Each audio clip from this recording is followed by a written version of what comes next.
हम लोग मंडल के द्वारा बेसिक असाइनमेंट 1 को हल कर रहे हैं।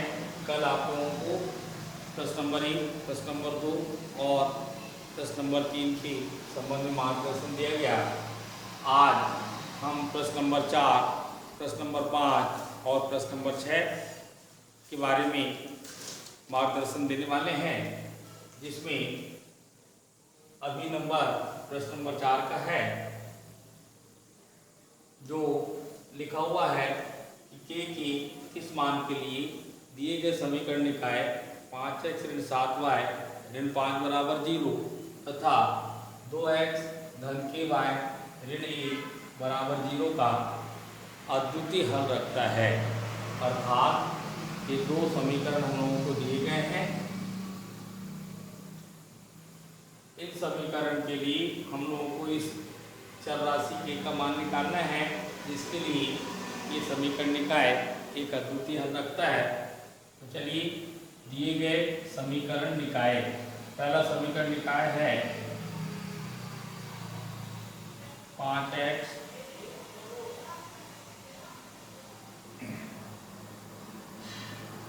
ऋण 7y ऋण 5 बराबर 0। ये आपको समीकरण 1 दिया गया है। इसके बाद समीकरण 2 है 2x धन ky ऋण 1 बराबर 0। इस प्रकार ये समीकरण निकाय दिया गया है। हमें के का मान ज्ञात करने की बोला गया है, जिससे कि ये निकाय एक अद्वितीय हल का अस्तित्व रखता है। तो हम लोग सबसे पहले इन समीकरणों की सहायता से a1, b1 और c1 निकालेंगे। समीकरण 1 से a2, b2 और c2 निकालेंगे समीकरण 2 से। तो चलिए समीकरण 1 में x का गुणांक a1 कहलाता है, y का गुणांक b1 कहलाता है और ये स्थिरांक c1 कहलाता है। तो चलिए a1 का मान 5, b1 का मान ऋण 7, c1 का मान ऋण 5। इसी प्रकार समीकरण 2 से a2, b2 और c2 निकालेंगे। a2 का मान 2, b2 का मान 1, c2 का मान। इसके बाद जो शर्त बोला है अद्वितीय हल, इसको यहाँ सेट करेंगे। जैसा बोला गया है वैसे ही, यदि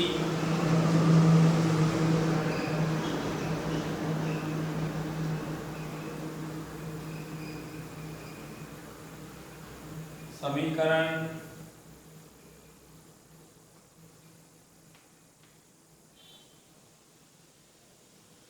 निकाय का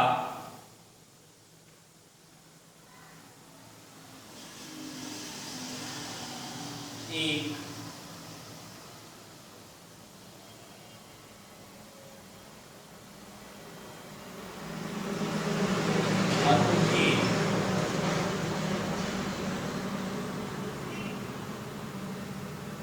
हल हो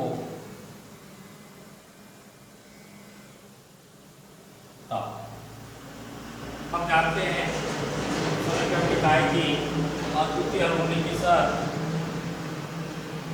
a1 बटी a2 बराबर नहीं है b1 बटी b2 होती है। समीकरण निकायों की साधनीयता के 3 प्रतिबंध होते हैं। पहला अद्वितीय हल होना, जिसकी शर्त ये है। दूसरी शर्त समीकरण का कोई हल नहीं होना, अर्थात a1 बटे a2 बराबर b1 बटे b2 बराबर नहीं है c1 बटे c2। और जब तीनों बराबर हों तब बोलते हैं कि दिए गए समीकरण निकाय की अनंतता अनेक हल होते हैं। तो इन 3 प्रतिबंधों में उनको पहला प्रतिबंध का सवाल आया है अद्वितीय हल होने का। तो अद्वितीय हल होने का प्रतिबंध हमने बोर्ड में लिख दिया है। अब यहाँ से देखिए मान रखेंगे। a1 का मान 5, a2 का मान 2 बराबर नहीं है, b1 का मान 7, b2 का मान 3, फिर ये गुना किया 5 की बराबर नहीं है 14, एक का मान बराबर नहीं है 14/5।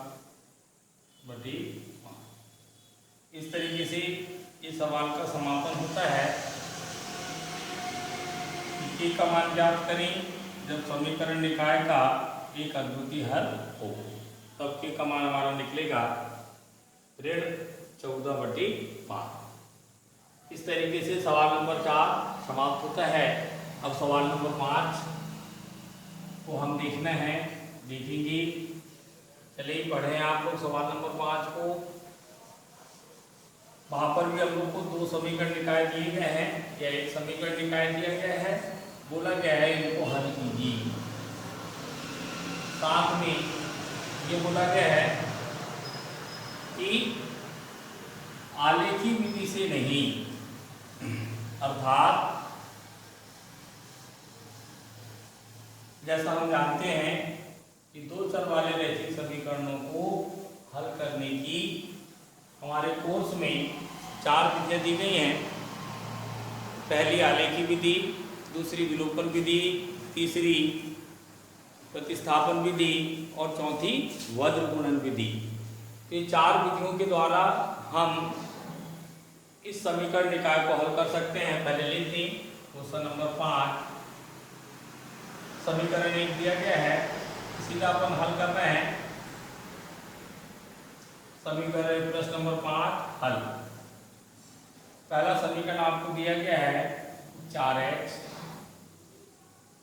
ऋण 5y धन 16 बराबर 0। ये आपका समीकरण 1। दूसरा समीकरण दिया गया है 2x धन y ऋण 6 बराबर 0। इस टाइप से समीकरण निकाल दिया गया है बेटा, और बोला गया है कि इसे हल कीजिए। और साथ में हिंट दिया गया है, संकेत दिया गया है कि आलेखी विधि से नहीं, अर्थात अब आलेखी विधि से हमको नहीं बनाना है। अब बच गई 3 विधियां, विलोपन, प्रतिस्थापन और वज्र गुणन विधि। अब 3 में से आपको जो भी सबसे अच्छी विधि लगती हो उसको उपयोग करके इन समीकरण निकायों को हम हल करेंगे। तो सबसे अच्छी लगने की बात यहाँ तक है कि विलोपन विधि को अधिकतर बच्चे, मध्यम वर्गीय भी, इंटेलिजेंट भी और एकदम नॉर्मल बच्चा भी विलोपन विधि को पसंद करता है। तो चलें अपन इस सवाल को विलोपन विधि के द्वारा हल करने का प्रयास करें। विलोपन विधि में सबसे पहले x या y के गुणांकों को बराबर किया जाता है। यहाँ पर x के 2 गुणांक दिए गए हैं, तो सबसे पहले इनको बराबर करेंगे। यहाँ पर 2 लिखा है, यहाँ लिख देंगे गुणित 2। यहाँ लिखा है 4, ये लिख देंगे 4। जो आपको लिखे इसको शब्दों में लिखेंगे कि समीकरण 1 में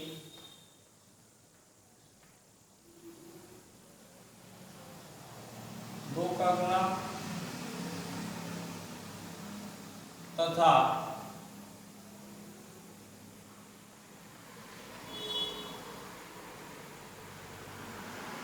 समीकरण 2 में 4 का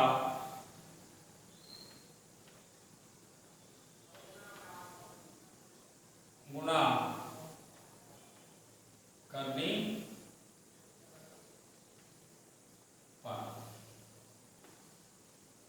चलिए समीकरण एक में 2 का गुणा करें सब जगह। चलिए 2 का गुणा शुरू। 2 चौक 8x, तो इसको इधर सरकार ली। 2 चौक 8x, 2 पंची 10y, 16 का 2 में गुणा किया, 16 दूनी 32, 2 शून्य 0। समीकरण अगला डाल दें तीसरा। यहाँ पे 4 का गुणा करें, 4 दूनी 8x धन 4y ऋण 4 छक्की 24 और 4 शून्य 0। इस प्रकार गुणा करने के बाद देखिए x के गुणांक बराबर हो गए हैं, अर्थात यहाँ से लाइन खींचेंगे। लाइन खींचने के बाद ये देखेंगे दोनों चिन्ह एक जैसे हैं कि अलग अलग, क्योंकि यहाँ पर धन है यहाँ पर भी धन है, अर्थात ये दोनों चिन्ह एक जैसे हो गए।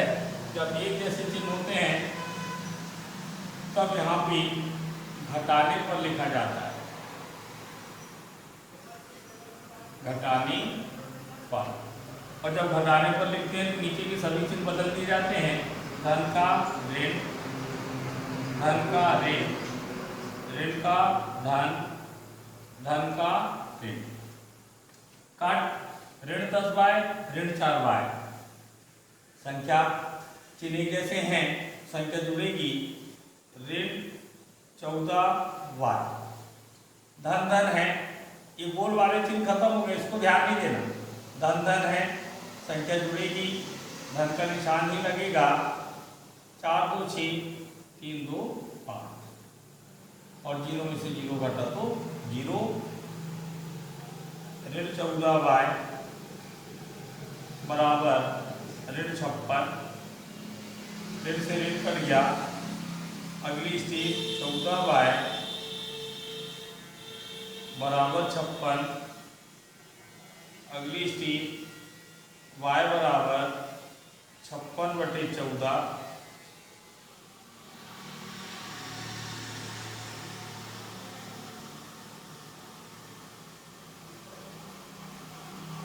चौदह एकम 14, 14 चौके 56,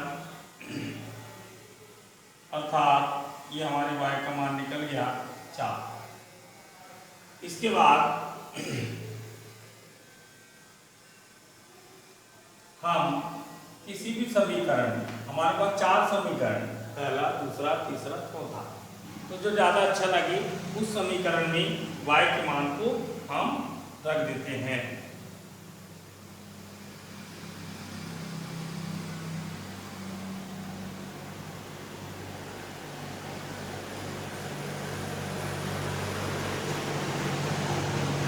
चलिए यहाँ मैं समीकरण 1 में मान रख रहा हूँ, लिखूंगा समीकरण 1 में y बराबर 4 रखने। चलिए समीकरण 1 ये रखा हुआ है, पहले इसको उतार लें।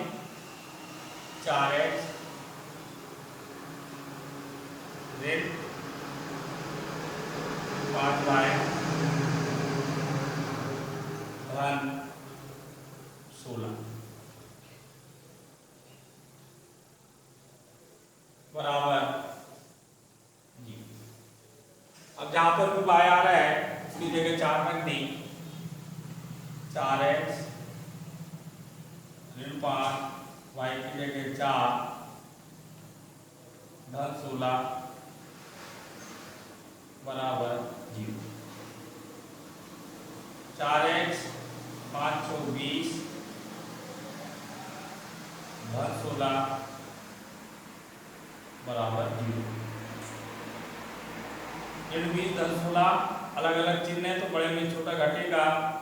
20 में 16 गया 4, बड़ी संख्या के सामने का चिन्ह लगेगा बराबर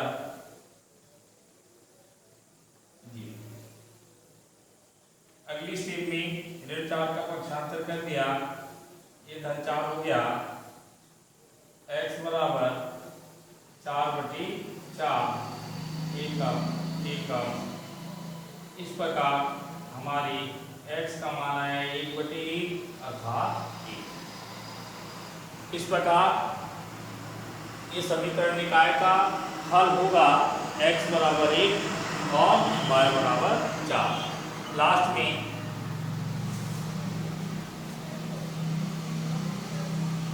x बराबर 1 और y बराबर 4 इस टाइप से लिख के हम आंसर लिख दें और इस सवाल का इस प्रकार समापन होता है। आप असाइनमेंट 1 का अंतिम क्वेश्चन नंबर 6, उस क्वेश्चन को आप लोग अच्छे से पढ़ेंगे और इसके तुरंत बाद हम लोग सवाल नंबर 6 को हल करने जा रहे हैं। अच्छे से एक दो बार उस क्वेश्चन की रीडिंग करें।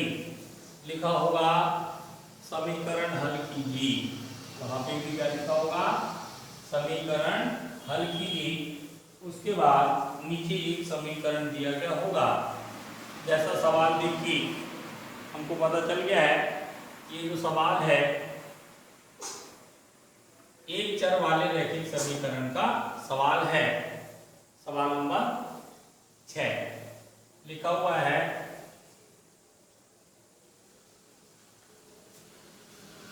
x धन, लिखा हुआ है x धन 1/, x ऋण 1 ऋण x ऋण 1/,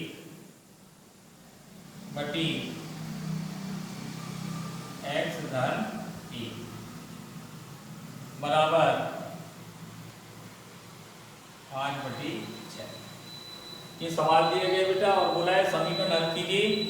ये सवाल जो है हमारा एक चर के रैखिक समीकरण का सवाल है, अर्थात वर्ग समीकरण को हम लोग अध्याय को जानते हैं वर्ग समीकरण के नाम से। इस सवाल को 2-3 विधियों से बना सकते हैं, लेकिन अपन सीधा नॉर्मल विधि का उपयोग करें, सीधा इसको आगे बढ़ाना शुरू करें। ये पहले लघुत्तम ले लें,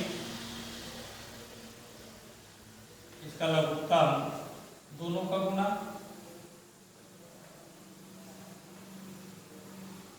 इसके बाद इसका इसमें गुना, x धन 1 का होल स्क्वायर सेम है तो इसका इसमें गुणा, x ऋण 1 का होल स्क्वायर। देखिए सवाल इतना अच्छा सवाल है कि यहाँ पे बीजगणित की तीनों सर्वसमीकरणों का उपयोग होने वाला है।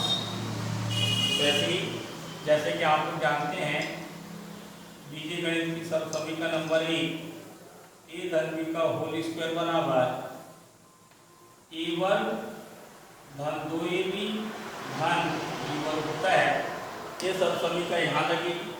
इसके बाद सेकंड सर्वसमीकरण a ऋण b का होल स्क्वायर a वर्ग ऋण 2ab धन b वर्ग ये यहाँ लगेगी। और तीसरी सर्वसमीकरण यहाँ पर एक कोष्ठक में a धन b और एक कोष्ठक में a ऋण b है, इसका हल होता है a वर्ग ऋण b वर्ग। ये तीसरी सर्वसमीकरण यहाँ पे उपयोग होगी। अर्थात बहुत सुंदर सवाल है जहाँ पे एक ही स्टेप में बीजगणित की तीनों सर्वसमीकरणों का उपयोग हो रहा है। तो चलिए करें a धन b का होल स्क्वायर, पहले सर्वसमीकरण लगाएंगे, यहाँ से लगाना शुरू करेंगे।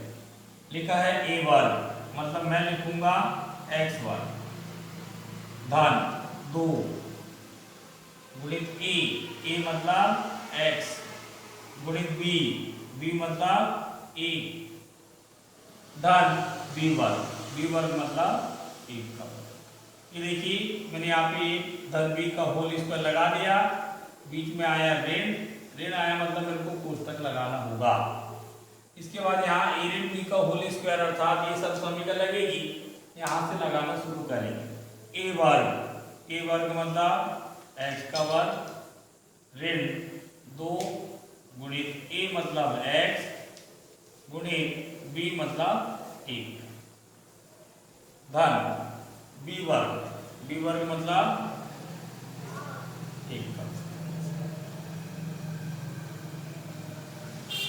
इसके बाद ए ऋण बी ए धन बी अर्थात ये वाली सब समीकरण लगी, इसका हल होता है ए वर्ग ऋण बी वर्ग, ए वर्ग मतलब एक्स का वर्ग, बी वर्ग मतलब 1 का वर्ग। इस टाइप से यहाँ पर हमने तीनों सब समीकरणों का उपयोग कर लिया। और चलिए अब आगे बढ़े। एक्स वर्ग 2 एकम 2 2x 1 का वर्ग 1 ऋण x का वर्ग ऋण 2 एकम 2x धन 1 का वर्ग। कोष्ठक अपन अगली स्टेप में हटाएंगे। x वर्ग 1 का वर्ग 1 बराबर 5/6। चलिए कोष्ठक खोलेंगे, अंदर की पूरी चीज बदलेंगे, यहाँ से यहाँ तक एक जैसा जैसे का वैसा लिख दें।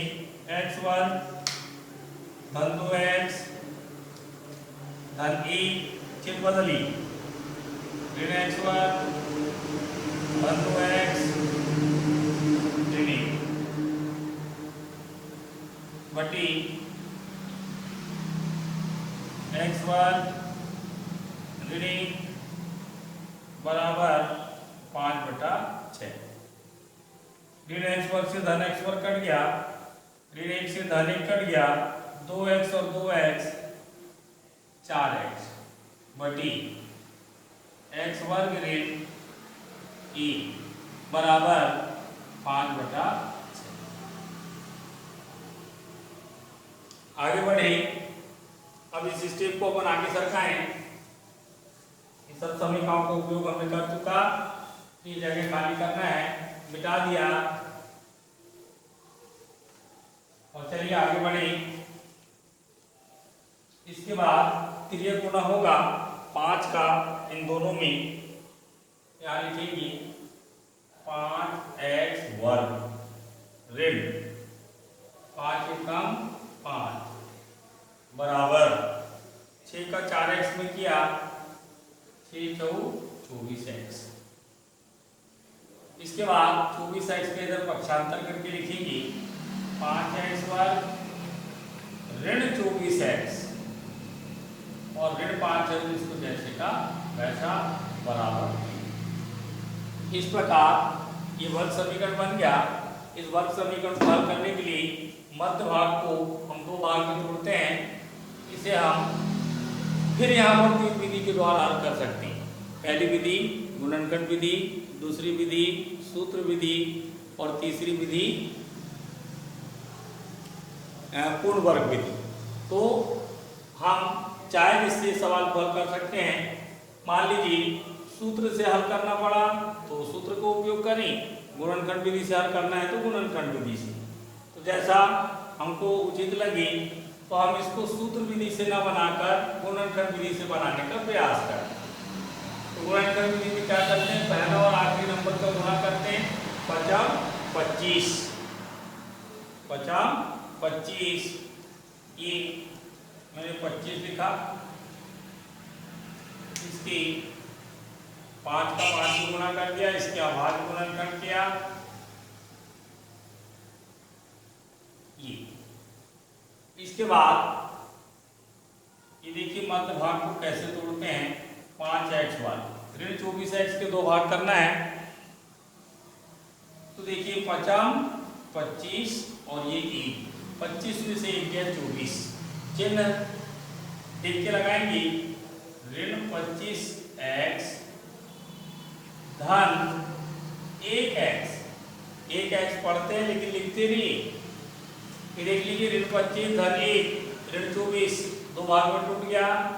ये ऋण 5 हमारा जैसे का वैसा बराबर।